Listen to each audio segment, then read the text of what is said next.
नमस्कार। डॉक्टर जाकिर नायक ने दिया एक चैलेंज कि आप मेरे से आकर डिबेट कीजिए और आप डिबेट करेंगे, मैं आपके साथ कहीं पे भी डिबेट के लिए तैयार हूं। ये चैलेंज दिया था उन्होंने कराची में, और कराची में चैलेंज दे करके पलट गए लाहौर में।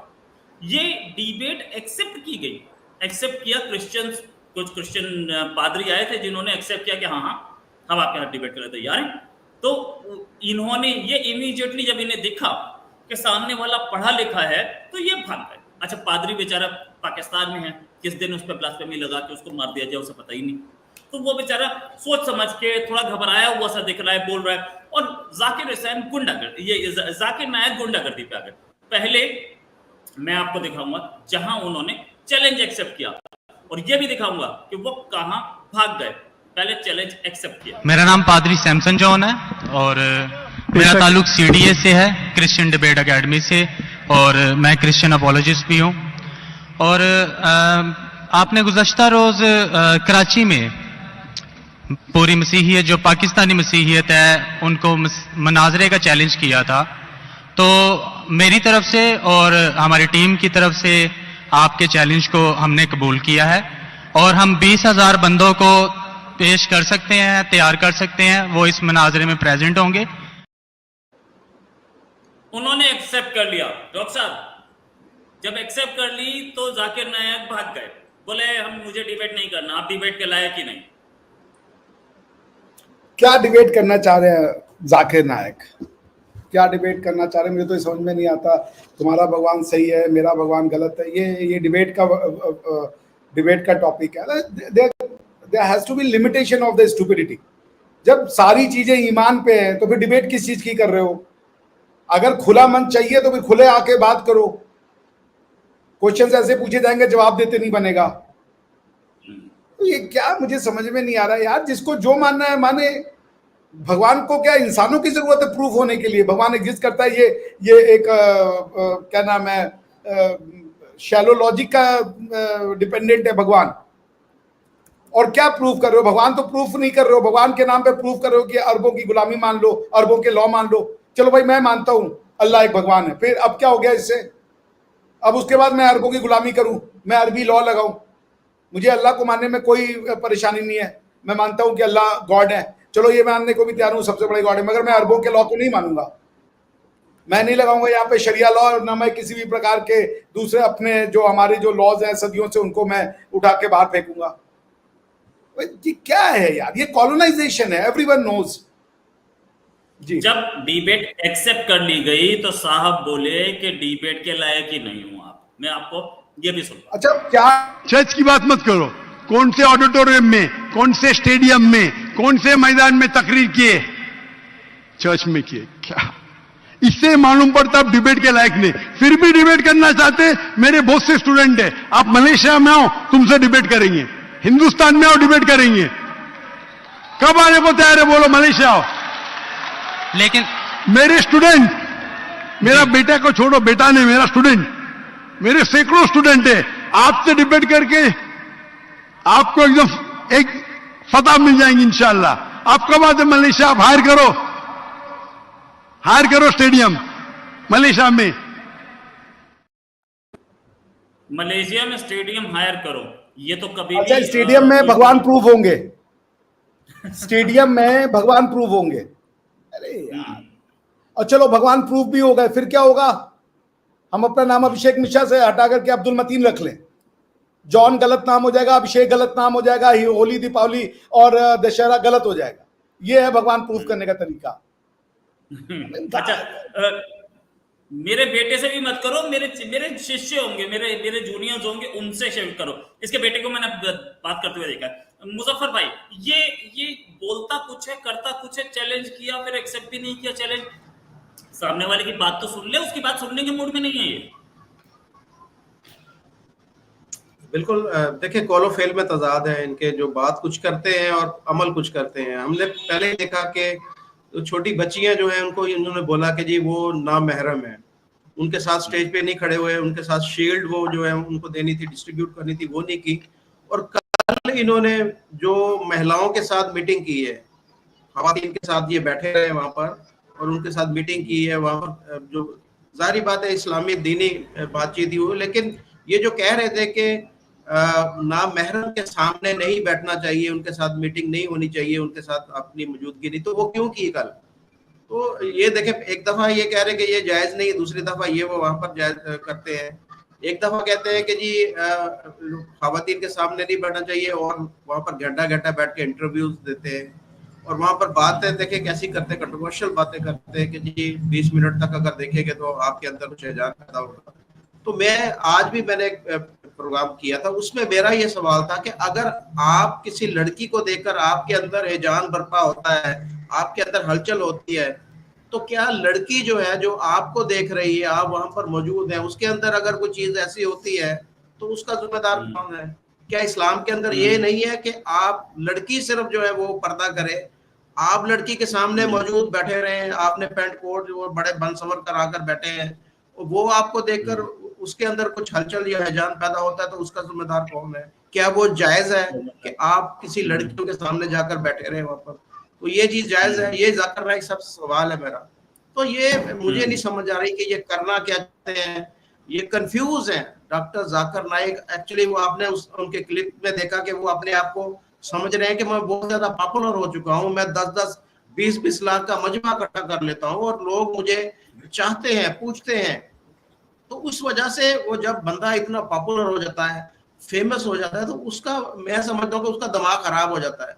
तो डॉक्टर साहब का मुझे ये लगता है कि उनका जो है दिमाग जो है काम करना, वो मेरे बुजुर्ग है, मेरे मुहतरम है, मैं एहतराम के साथ कह रहा हूँ कि उनका दिमाग सही तरीके से काम नहीं कर रहा, उनको देखना चाहिए, सोचना चाहिए वो कर क्या रहे हैं। एक दफा कुछ बात करते हैं, अगली दफा कुछ बात करते हैं, एक दफा वो कुछ कहने की कोशिश करते हैं, अगली दफा कुछ करने और कहने की कोशिश करते हैं, जबकि इन्हीं के अपने जो मुफ्ती हैं, जो इनके मकतबा फिक्र के लोग हैं, वो ये कहते हैं कि कोई भी आलम, कोई भी इस तरह का जो इस्लामिक स्कॉलर है, वो जो मर्जी जितना मर्जी आलम फाजिल हो, वो कुरान और सुन्नत की तालीम के लिए खवातीन के सामने वो जाकर बात नहीं कर सकता। ये उन्होंने मना किया है। तो ये तो कर रहे हैं, ये तो वहां पर ऐलान कर रहे हैं, वहां पर इकट्ठी होती है खवातीन, उनके सामने जाकर बैठ के बातें करते हैं, ये करते हैं।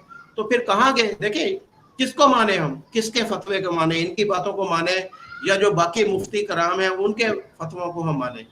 तो आम जो पाकिस्तानी है, आम जो मुसलमान है, उसको तो उन्होंने घुमा के रखा हुआ है, उसको तो समझ नहीं आ रही कि वो किसको फॉलो करे, किसको वो देखे, किसको ना देखे। कभी ये कोई बात करते हैं, एक बंदा कुछ बात करता है, अगला बंदा कोई बात करता है, एक मौलवी कुछ बात करता है, दूसरा मौलवी कुछ बात करता है। एक मौलवी कहता है कि जी जो यूट्यूब की कमाई जो है वो हराम है, ये खुद ये कह रहे हैं कि यूट्यूब की कमाई हराम है। जाकिर नाइक साहब, तारक मसूद साहब कहते हैं नहीं हराम, हलाल है, वो कमा भी रहे, खा भी रहे, सारा कुछ कर रहे हैं। तो ये नहीं। समझ से बाहर दादा जी। जो यूट्यूब की हम हराम कमाई खा रहा है, वो क्या हरामी है? यूट्यूब की जो हराम की कमाई है, तो ये यूट्यूब से जो शोहरत ले रहे हैं वो भी तो हराम है। ये यूट्यूब पे अच्छा, यूट्यूब पे तो वो भी एडवर्टाइजमेंट आ रहा है, गाजा के लोग कह रहे हैं कि हमारी बात सुनो, हमें डोनेशन दो, वो भी एडवर्टाइजमेंट आ रहा है, फिर तो हलाल हो गया ना? सर मैं आपको बताऊं, आज से चंद साल पहले मैं खुद तबलीगी जमात के इज्तिमा में गया था लाहौर के अंदर। ये तकरीबन मेरे का 10, 12, 15 साल पहले की बात होगी। उस वक्त मैं मोबाइल से मैंने ना वहां पर वीडियो बनाई, मौलाना तारिक जमील साहब का बयान हो रहा था, मेरा दिल चाहा कि यार इतने बड़े वो वहां पर आए हैं, मैं उनकी थोड़ी सी वीडियो बना लूं। तो मुझे वहां पर लोगों ने पकड़ लिया, उन्होंने पकड़ के मुझसे मोबाइल छीना, मुझसे मोबाइल छीन के वो वीडियो डिलीट की। उन्होंने बोला ये वीडियो बनाना हराम है। देखें उस वक्त क्या सोचती, आज से 15 साल पहले, कि वीडियो बनाना हराम है। और आज ये जितने मौलवी हैं, मौलाना तारिक मसूद हैं, मौलाना तारिक जमील हैं, जाकिर नाइक साहब हैं, और इस तरह के जितने भी मौलवी हैं, वो तो टीवी के सामने से उठते ही नहीं है। इलियास कादरी साहब ने बोला था, इलियास कादरी साहब जो बरेलवी जमात के अमीर हैं, उन्होंने बोला था कि जी टीवी देखना हराम है। तो उस वक्त लोगों ने अपने घरों से टीवी निकाल के सड़कों पे फेंक कर तोड़ दिए थे। तो आज उनका अपना खुद का टीवी चैनल है, वो सुबह से लेकर शाम तक वहां पर बैठ के वो बात करते हैं। तो ये देखिए, एक दफा ये बात करते हैं कि ये चीज हराम है, और 5-7 साल बाद उसी चीज को वो हलाल करके वो खुद उसके ऊपर कब्जा करके बैठ जाते हैं। तो आज ये जो यूट्यूब को हराम कह रहे हैं, कल को ये इन्होंने इसको मोनेटाइज भी करना है, उससे कमाई भी करनी है। तो देख लीजिएगा 5 साल बाद अब क्या। मैं ये कह रहा हूँ मोनेटाइज ना हो, जो चैनल्स मोनेटाइज नहीं है उन पे भी ऐड आ रहा है, ठीक है। तो इनके अपना चैनल मोनेटाइज है या नहीं है, लड़की का ऐड तो उस पे आ ही रहा होगा, तो वो हराम नहीं हुआ। कैसी बकवास करते हैं, ये बकवास है। इनको लगता है कि पाकिस्तान में सारे जाहिल बैठे हैं। मैं आपको एक चीज और दिखाऊंगा, इन्होंने खुद बोला कि अगर कोई प्रूव कर दे कि क्रिश्चियनिटी में बाइबल में लिखा है कि जीसस क्राइस्ट ने अपने आप को खुदा बोला है, तो मैं क्रिश्चियन कन्वर्ट हो जाऊंगा। पहले आपको स्टेटमेंट दिखाता हूं, फिर उस आदमी ने जो प्रूव किया वो दिखाऊंगा। समझे ना। और जो आपने रेफरेंस दिया मैथ्यू का, उसमें कहीं नहीं लिखा। मेरा चैलेंज ये था, अगर कोई भी बाइबल में ये साबित करे क्या ईसा अलैहिस्सलाम खुद कहते हैं कि मैं खुदा हूं या मेरी इबादत करो, मैं क्रिश्चियन बनने को तैयार हूं। दोनों रेफरेंस में कहीं भी नहीं लिखा था कि ईसा अलैहिस्सलाम कहते मैं खुदा हूं। आपका रेफरेंस में किधर नहीं था, मैं गौर से सुन रहा था, ना मैथ्यू में था ना जॉन में था। आपके रेफरेंस में आप बोल रहे थे ये इसके माननी ये होती है। मेरा साफ कहता unequivocal statement, unambiguous statement. Unequivocal and unambiguous statement. इस अनइक्विवोकल और अनएम्बिगुअस की मैं असलियत दिखा देता हूं, क्या बोला था उस पादरी ने, कितना स्ट्रॉन्ग प्रूफ दिया था।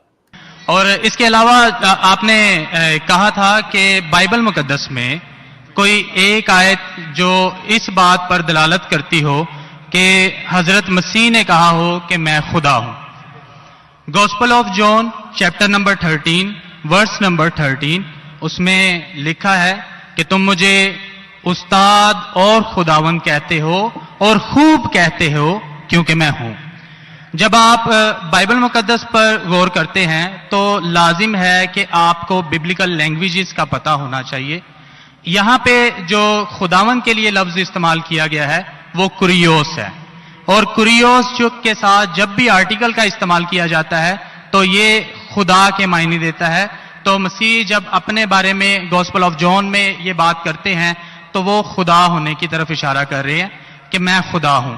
इसके अलावा gospel of Matthew chapter number 21 और उसकी आयत नंबर 3, उसमें लिखा है कि अगर कोई तुमसे पूछे कि तुम ये क्यों करते हो तो तुम उनसे कहना कि खुदावंद को इसकी जरूरत है। तो यहां पर भी यीशु जो हैं अपने आप को कुरियोस आर्टिकल के साथ खुदा कह रहे हैं। डॉक्टर साहब, ये क्वेश्चन मैं आपकी ओर पोज करूंगा, सामने के सामने प्रूफ मिल गया कि भैया बाइबल में लिखा है, उसके बाद भी ये आदमी पहले बोल रहा था मैं क्रिश्चियन कन्वर्ट हो जाऊंगा, ये सुनते ही इसने बात चेंज कर ली, क्या आप तो डिबेट के लायक ही नहीं, ये सेंटेंस भी बोला। क्या ये कितना बड़ा फ्रॉड है यार। दादा मैं बार बार वही काम कह रहा हूँ कि जाकिर नायक फ्रॉड नहीं है। जाकिर नायक एक बड़ा ऑनेस्ट इंसान है एज फार एज पाकिस्तान की कंसर्न है, as far as Islam concern है। The thing is that if it is not making sense to the people, तो वो जाकिर नायक को क्यों गाली दे रहे हैं, मैं तो समझ में नहीं आ रहा। वो हर चीज को अपने हिसाब से नहीं बता रहा, जो पढ़ा है, जो सोचा है, जो समझा है, जो सीखा है, ही इज सिंपली रिजरिटेटिंग। तो वो कहां से अपने इन सारी चीजों को लेकर के आ रहा है भाई। वो आखिर आप, मैं अब इस पे मुजफ्फर भाई हैं, otherwise I would have gone into more detail, मैं उनको परेशानी में नहीं डालना चाहता। लेकिन मैं आपसे ये कह रहा हूं कि भाई लड़ाई किस चीज की है। तुम अपना मानो, वो अपना माने, जिसको जाना होगा अल्लाह मियाँ वो उसको भेज देंगे नरक में स्वर्ग में। ये क्या प्रूफ करने की जरूरत है कौन सही है कौन गलत। और अगर है तो फिर फ्री होकर के बात करो, अनअपोलोजेटिक होकर बात करो, वो ग्राउंड दो कि कोई कुछ भी बोले उसकी गर्दन कटने का डर ना हो उसमें। मैं शास्त्रार्थ के लिए तैयार हूं, लेकिन फिर हर चीज की बात होगी और खुल के बातचीत होगी। आपके कंडीशन पे बातचीत नहीं होगी कि 50 लाख 10 लाख का जो है भीड़ लगा लो, वहां पे सारे के सारे आपकी तालियां बजाने वाले लोग होंगे। आप गारंटी करोगे हर चीज को, फिर आप आर्ग्यू करोगे। और फिर जब बात ईमान की है, द फर्स्ट थिंग कि मानो ईमान लाओ, तो फिर कहां से रेशनलिटी की उसमें गुंजाइश आ गई। क्यों हम रेशनली प्रूव करें कि रिलीजन सही है कि नहीं है, जब पूरा का पूरा रिलीजन का प्रीमाइस ही बेस्ड ऑन ईमान है। सारा सीन आप ईमान ईमान ईमान करते रहते हो कि हमने ईमान ला दिया, बात खत्म हो गई। अब जो ईमान नहीं ला रहा, आपने दावा दे दिया, चलिए आपकी किताब में लिखा है कि आप दावा दोगे, आपने दावा दे दिया, बात खत्म, उसने रिजेक्ट कर दिया, खेल खत्म, अब आप आगे बढ़ो। ये जो एक मानसिकता है दावा वाली, उससे क्या होता है कि इंसान जो है वो सामने वाले को हमेशा गलत प्रूव करने की टेंडेंसी में आ जाता है। इसी वजह से पाकिस्तान में कोई भी रिलीजियस माइनॉरिटी बची नहीं है, क्योंकि वो दावा वाला कीड़ा काटा हुआ है। दूसरों के भगवान को उड़ता हुआ बंदर कहने को तैयार है, मगर अपने वाले के बारे में सुनने को तैयार नहीं है। अभी इनका आज का ही है कि 103 साल का आदमी जो है वो अगर 9 साल से 13 साल की लड़की शादी कर रहा है तो वो 13 साल की लड़की जन्नत चली जाएगी। ये तो ये इनका स्टेटमेंट है। आप ही अभी कर रहे थे शो, मैं ही देख रहा था दोपहर में। तो शादियों के थ्रू जन्नत पहुंच रही है, पता नहीं जन्नत हो गया या साला पता नहीं क्या मजाक हो गया है यार। सही बात। जन्नत का ठेका जो है वो आप ऐसे बांट रहे हो, जन्नत के बारे में ऐसे आप बोल रहे हो जैसे मतलब इट्स अ केक बांट रहे हो यार। और अगर भगवान को सबको जन्नत भेजना है तो वो टेस्ट 1400 साल पहले टेस्ट लिखा। 1400 साल के पहले सब लोग उसमें जा रहे हैं, क्या नाम है, जहन्नुम में। हमारे आपके माँ बाप जहन्नुम में। Could you even accept it? आप इवन इस्लाम के हिसाब से पूछिएगा तो उनके भी जो बाप दादा है वो सब जहन्नुम में। ये कोई बात हुई यार? 1400 साल पहले सब जहन्नुम में जा रहे थे। Does that even make sense? उनकी गलती क्या थी?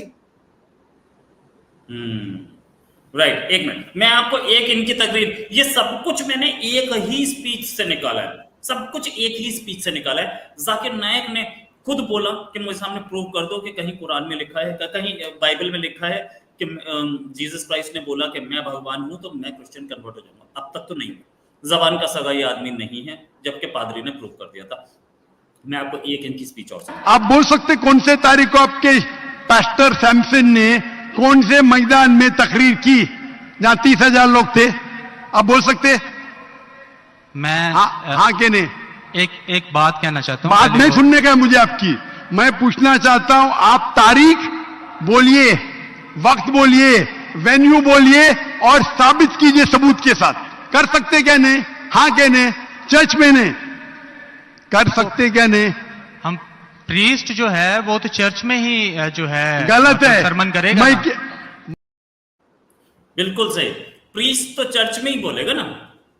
प्रीस्ट जाकर के आपकी तरह सड़कों पे थोड़ी बोलना शुरू कर देगा। और ये बोल रहे हैं कि आप प्रूव करो कि आपने अपने बल पे किसी मैदान में जमा कर लिया था। तो ये तो जामा मस्जिद में क्यों है? जामा मस्जिद को भी तोड़ दो और खड़ा कर दो वहां पे। प्रीस्ट चर्च में करेगा और मौलाना जो है मस्जिद में करेगा। ये बात अच्छा, ये क्यों इसलिए करता है? क्योंकि इसके पास कुछ नहीं है। ये बोल रहा है कि आप इंडिया आ जाओ, इंडिया ही आ सकता है। अच्छा, दूसरी चीज ये बोल रहा है कि मैंने 2000 में 10,000 की भीड़ इकट्ठी की थी।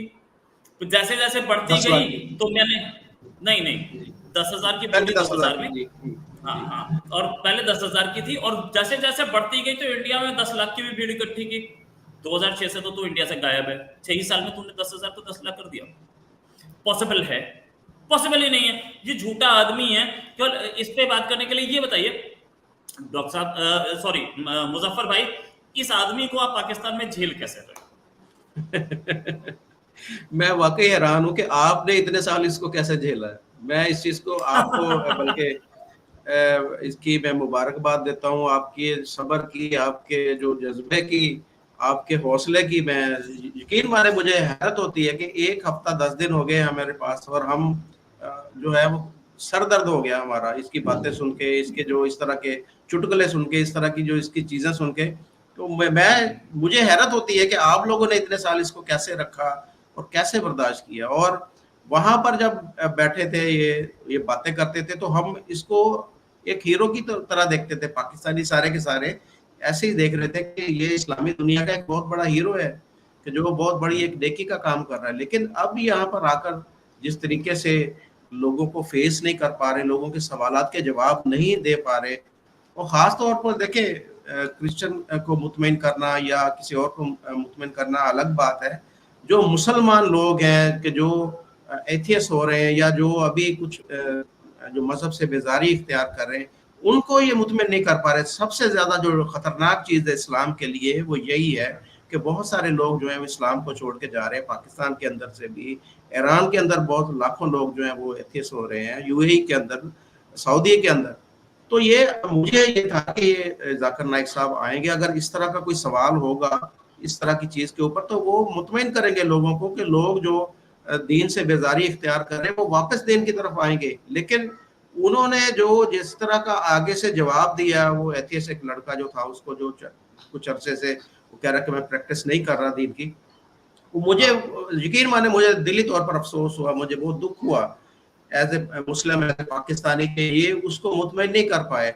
तो उस जैसे बहुत सारे हजारों लाखों जो लोग हैं कि जो इस वक्त इस्लाम को प्रैक्टिस नहीं कर पा रहे या नहीं कर रहे, उनके माइंड में क्वेश्चन है, उनके माइंड में जो सवालात उठ रहे थे, उनके माइंड में कुछ जो इस तरह की सवालिया चीजें थी, वो मजीद बढ़ गई होंगी कि ये क्या है डॉक्टर साहब, जो अपने आप को ये, या हम सब उनको समझते थे कि ये दुनिया के सबसे बड़े जो हैं वो इस्लामिक स्कॉलर हैं, और यही उस बंदे को मुतमईन नहीं कर पाए, एक आम नौजवान को मुतमईन नहीं कर पाए। तो बड़े अफसोस की बात है हमारे लिए, सबके लिए, कि एक जो इतना बड़ा इस्लामिक स्कॉलर अपने आप को कहता है, वो एक आम पाकिस्तानी के सवाल के जवाब नहीं दे पाया। इससे पहले हमने देखा कराची के अंदर भी एक जो पलवशा नामी खातून थी, उसने अपने माशरे की जो खराबी है, बुराई है, उसकी निशानदेही की, उसको इन्होंने डराया धमकाया और उसको माफ़ी मांगने का बोला, और उसके ऊपर अभी तक जो है वो प्रेशर है कि वो माफ़ी मांगे। तो ये इनके पास जब कोई जवाब नहीं होता किसी सवाल का, तो ये आगे से बोले नहीं देते, नहीं बात नहीं करनी, हाँ या ना, हाँ या ना, ऐसे नहीं बोलना, वैसे नहीं बोलना, हाँ या ना के अंदर जवाब दो, कर लोगे नहीं करोगे, हाँ या ना में जवाब दो।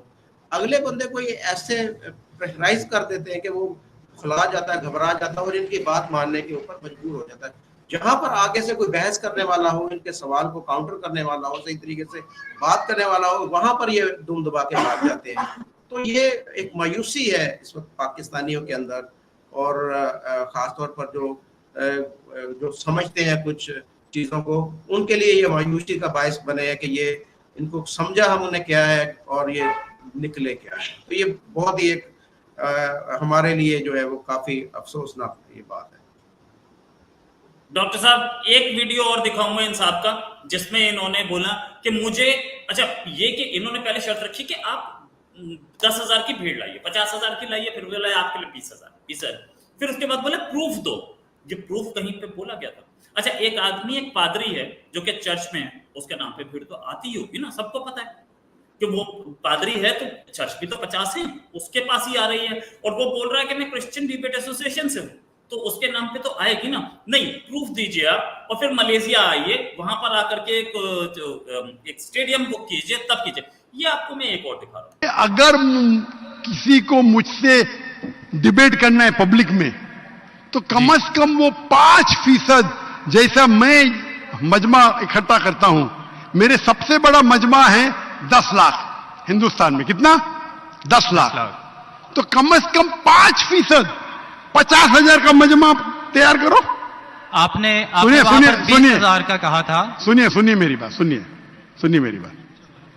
मैं जब बात कर रहा हूं बीच में दखल मत दीजिए। जी आप बात करें। 30,000 आपके लिए 30,000, चलो मान गए। 30,000 मुझे सुनने में प्रॉब्लम हुई। आपने 30,000 कहा, 30,000 भी मान लिया। सबसे पहला मेरा 10,000 था, फिर 20,000 हुआ। जब से बढ़ते जाता है, मेरी तादाद बढ़ते जाते, तो आम भी बढ़ते जाते। सबसे पहले मैं कहता था 10,000 करो, क्योंकि मजमा मेरा छोटा था। जब मजमा बढ़ते जाता है और पॉपुलैरिटी बढ़ती जाती है, तो मेरे 936 people live with us at the moment. ये मैं पूछ रहा था डॉक्टर साहब, ये भागते क्यों हैं? पहले तो ये चैलेंज करते हैं और उसके बाद ये भाग जाते हैं, फिर उसके बाद ये 10 जगह बोलते हैं। क्या ऐसी कोई कि मैं इतनी भीड़ लाऊंगा, ऐसा ही कुछ जिस श्री रविशंकर का नाम लेते घूम रहे हैं, क्या ऐसा ही कोई प्रूफ श्री रविशंकर से भी मांगा था? आप बोल रहे हैं मलेशिया आइए, श्री रविशंकर के लिए बोला कि मैं बेंगलोर पहुंच गया। क्यों? डिबेट से डर रहे हैं क्या? 1042 people live with us at the moment.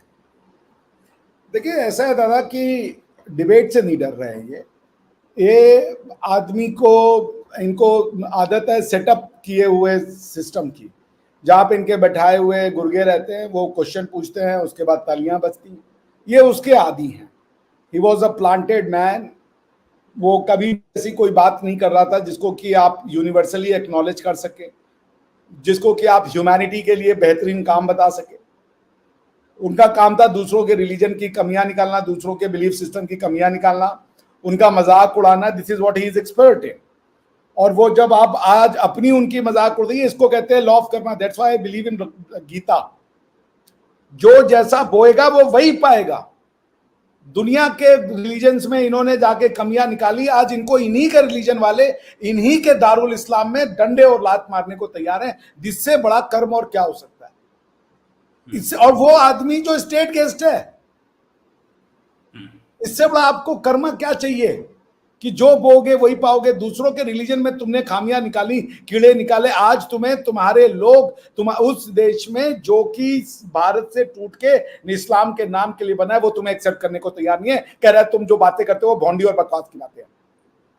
The man who has earned all the reverence for speaking something which is essentially Islamic is now been condemned as someone who is spewing venom against Islam. What an irony! What an irony!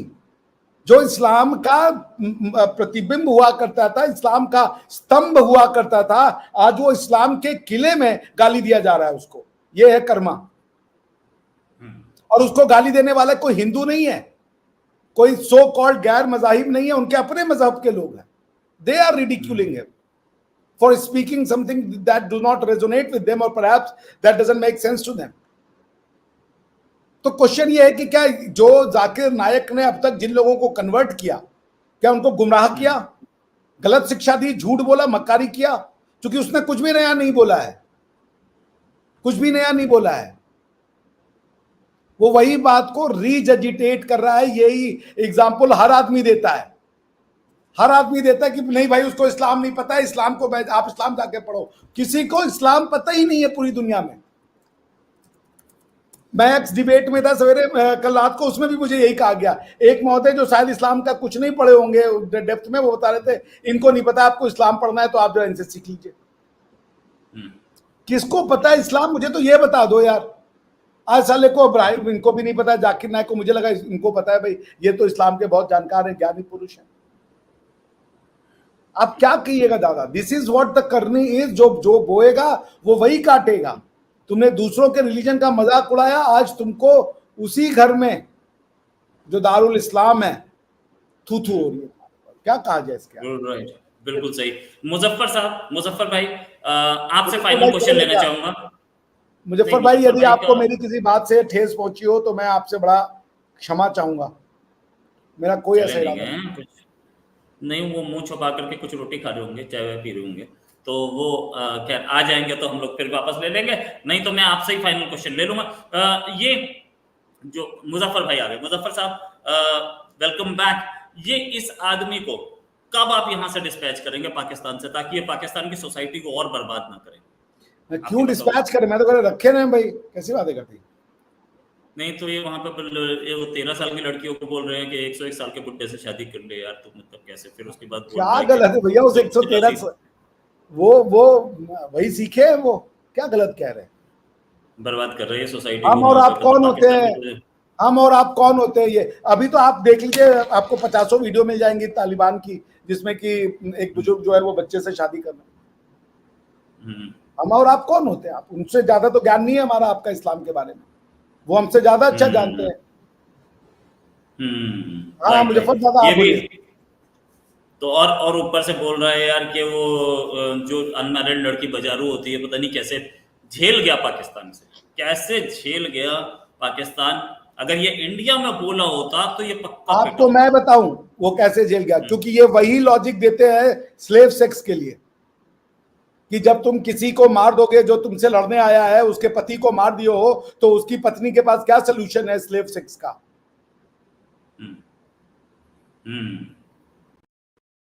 बिल्कुल सही। ये situation तो ये वही logic इन्होंने यहाँ extend कर दी। Right, वही लॉजिक इन्होंने। अच्छा, ये जाकिर नायक जैसे लोगों का इतना क्रेज क्यों है? ये जो बोलता है स्लेव सेक्स करो, ये करो, इतना क्रेज क्यों है? बहुत सारे ऐसे मौलाना भी तो हैं जो कि सच में दीन का रास्ता बता रहे हैं, सच में सही रास्ता बता रहे हैं, सच में लड़कियों को बोल रहे हैं कि आप तरक्की करेंगी, आप पढ़ाई कीजिए। बहुत सारे मौलाना है। ये जाकिर नायक जैसे ही प्रोमिनेंस में क्यों आते हैं? मैं इतने सारे मौलाना बता सकता हूं। पाकिस्तान को सही रास्ता कोई मौलाना नहीं दिखाएगा। पाकिस्तान को कोई सही रास्ता एक पढ़ा लिखा आदमी दिखाएगा जो उनकी यहाँ पे सेक्युलरिज्म की किताबें लिखेगा, जो कहेगा कि दीन तुम्हारा पर्सनल मैटर है, तुमको जो है तुम्हारे और तुम्हारे भगवान का मैटर पर्सनल है, बाकी सब जो तुम्हारे अफेयर्स हैं वो मैन मेड लॉ से गवर्न होंगे। सही। अच्छा, एक लेडी जिसका नाम था बेनजीर भुट्टो, वो प्राइम मिनिस्टर बनी। पाकिस्तान के लोगों ने बनाया, मैंने तो नहीं बनाया, ना डॉक्टर साहब ने बनाया, ठीक है, पाकिस्तान के लोगों ने वोट किया। ये पहुंच के बोल रहा है वहां पे कि पाकिस्तान के जो लोग हैं, मतलब कोई लेडी अगर प्राइम मिनिस्टर बन जाएगी तो वो तरक्की नहीं कर सकता। तो ये मुजफ्फर चौधरी साहब, इस आदमी को कब तक झेलेंगे आप? मतलब इस आदमी को कब बाहर कब निकालेंगे? ये आपकी सोसाइटी को बर्बाद कर रहा है। देखिए, वो उसने बात सही कही है। कुछ बातें ऐसी है कि जो वो सही कर रहा है, जैसे कि औरत की हुक्मरानी इस्लाम के अंदर हराम है। कोई भी यानी कि महिला जो है वो मुल्क की या किसी भी जो इस तरह का जो है इदारा है उसकी सरबराह नहीं बन सकती, सूबे की सरबराह नहीं बन सकती, चीफ मिनिस्टर नहीं बन सकती, प्राइम मिनिस्टर नहीं बन सकती, प्रेसिडेंट नहीं बन सकती। तो ये उसने बात सही कही, इस्लाम के अंदर ये चीज़ हराम है। जब बेनज़ीर भुट्टो उस वक्त वज़ीर आज़म बनी थी, प्राइम मिनिस्टर बनी थी, तो उस वक्त जो मौलाना फजलुर रहमान थे वो उनके खिलाफ निकले थे। उन्होंने तहरीक भी चलाई थी कि औरत की हुक्मरानी जो है वो हराम है।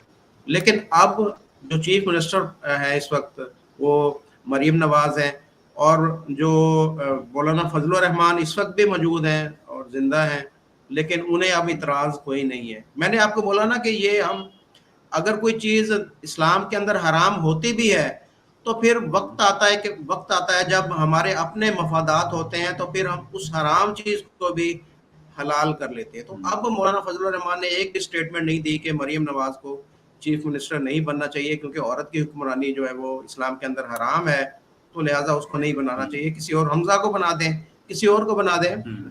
शरीफ फैमिली के अंदर बहुत सारे लोग हैं, लेकिन वो पहले जो बेनज़ीर भुट्टो के वज़ीर आज़म बनने के ऊपर जो फतवे जारी जिन्होंने किए थे, अब वो चुप करके बैठे हैं। इसी तरीके से ये इन्होंने फतवा तो ज़रूर दिया है, लेकिन इनकी मीटिंग भी होगी। ये जो स्टेट गेस्ट बने ये शहबाज शरीफ की गवर्नमेंट के बने, तो शहबाज शरीफ की ये वो भतीजी है मरीम नवाज, उसके ऊपर ये इनको जब पता चलेगा कि ये इनकी भतीजी है तो हो सकता है कि ये अपना बयान वो वापस ले लें। तो ये आपको पता है कि वक्त के हिसाब से जो हमारे मेयार है, हमारी जो चीज़ें हैं वो तब्दील होती रहती हैं, कि पहले कोई चीज़ जो हराम होती है फिर वक्त एक ऐसा आता है। आपको ये मैं बताऊं कि जो स्टार्ट के अंदर जब ये प्रिंटिंग मशीन जो है वो ईजाद हुई थी, उस वक्त हमारे उलमा कराम ने फतवा दिया था कि जो प्रिंटिंग प्रेस है ये हराम है, इसकी छपाई जो है वो हराम है। तो उस वक्त कोई भी इस्लामिक जो तहरीर थी या बुक्स थी वो उसको प्रिंट नहीं आप कर सकते थे, वो हाथ से लिखना उसका जरूरी होता था। तो दुनिया कहाँ पर पहुंच गई, लेकिन ये हाथ से उस वक्त लिखते थे। अब ये देखें, अब जब दुनिया आगे निकल जाती फिर ये कहते हैं कि अच्छा यार वो पहले हराम था, लेकिन क्योंकि अब वक्त आ गया है हमें अब दुनिया के साथ चलना है, लिहाजा इस हराम को जो है वो हलाल में कन्वर्ट कर देते हैं। तो यही सारी चीजें हैं कि एक वक्त में ये सारा कुछ हराम कहते हैं, बाद में फिर वो उसी को हलाल कर लेते हैं। मैंने आपको पहले भी मिसाल दी कि ये टीवी, सोशल मीडिया, ये सारी चीजें जो उलमा कराम है इसको हराम पहले करार देते थे। अब सबके अपने सोशल मीडिया के अकाउंट्स हैं। मौलाना तारिक जमील देख लें, मौलाना तारिक मसूद देखें, इंजीनियर मोहम्मद अली मिर्जा देखें, ये बहुत सारे इस तरह के लोग हैं जो जिनके सोशल मीडिया अकाउंट्स हैं। वो यूट्यूब के ऊपर भी अर्निंग कर रहे हैं, वो फेसबुक के ऊपर भी अर्निंग कर रहे हैं, वो टिकटॉक के ऊपर भी कर रहे हैं, इंस्टाग्राम के ऊपर भी कर रहे हैं। लेकिन कुछ मौलाना ऐसे हैं कि जो नहीं अर्निंग कर रहे हैं वो कह रहे हैं कि ये हराम है। तो जब वो भी करना शुरू कर देंगे वो बोलेंगे नहीं नहीं ये मैंने उस वक्त बोला था हराम है, लेकिन अब क्योंकि वक्त ऐसा आ गया है कि ये हमारी मजबूरी है, लिहाजा अब ये हलाल है। तो यही है कि कल को ये कहते थे कि बेनज़ीर भुट्टो की जो हुक्मरानी वो हराम है, आज मरीम नवाज की जो हुक्मरानी है वो हलाल हो गई है। तो ये वक्त के हिसाब से हराम हलाल हमारे यहाँ चलता रहता है, कोई परेशानी वाली बात नहीं हमारे यहाँ। राइट। लंबा डिस्कशन रहा और अच्छा डिस्कशन रहा। डॉक्टर साहब बहुत बहुत धन्यवाद। 1110 पीपल लाइक दिस। एक बात कहना चाह रहा हूँ, देखिए मुजफ्फर भाई जैसा होना बड़ा मुश्किल है। मतलब जो वो कहते हैं बड़ी ईमानदारी से कहते हैं और मैं इनका बड़ा प्रशंसक हूँ। जो बात जितनी ईमानदारी से और जितनी कुव्वत के साथ, या समझ लीजिए जिसको मैं I don't know what's the exact word in Urdu, साहस के साथ जो ये कहते हैं ना, वो बहुत बड़ी चीज़ है। सो मुजफ्फर भाई आपका एहतराम है, आपका बड़ा सम्मान है। You are a man of honour, जो सच बोलता है और वो सच बोलने की कर सकता है। आप that's why I have immense regard and respect for you. Thank you. Right. Abhishek Mishra का चैनल अभिषेक मिश्रा लॉ नाम लिखा हुआ है, मुजफ्फर चौधरी का चैनल परफेक्ट रिलेशंस, और मेरा channel India matters with Rohit Sharma. Perfect relation नहीं यार, परफेक्ट रिएक्शन का यार, परफेक्ट रिएक्शंस, माफी चाहूंगा, परफेक्ट रिएक्शंस। और तीनों को लाइक करें, सब्सक्राइब करें और शेयर करें। इस प्रोग्राम को तो जरूर लाइक करें, लाइक्स अभी इस समय बहुत कम है, मैं 200-250 लाइक ही देख पा रहा हूँ। प्लीज हमें सपोर्ट करें। क्या हम आपसे तीनों में से कोई भी आपसे पैसा नहीं मांगता, हम सिर्फ आपका प्यार मांगते हैं। सिर्फ आप लाइक करें, सब्सक्राइब करें और शेयर करें। Thanks a lot for joining. उम्मीद है जल्दी डिस्कशन और करेंगे। जाकिर नाइक मौका देगा, जाकिर नाइक मौका देगा, क्योंकि वो जब से आया तब से वो बेवकूफी वाली बातें कर रहा है और ऐसी बातें कर रहा है जिससे कि हमें बात करने का मौका मिले। थैंक्स अ लॉट दोनों भाइयों, और जल्दी एक डिस्कशन करेंगे। अभी के लिए नमस्कार, धन्यवाद।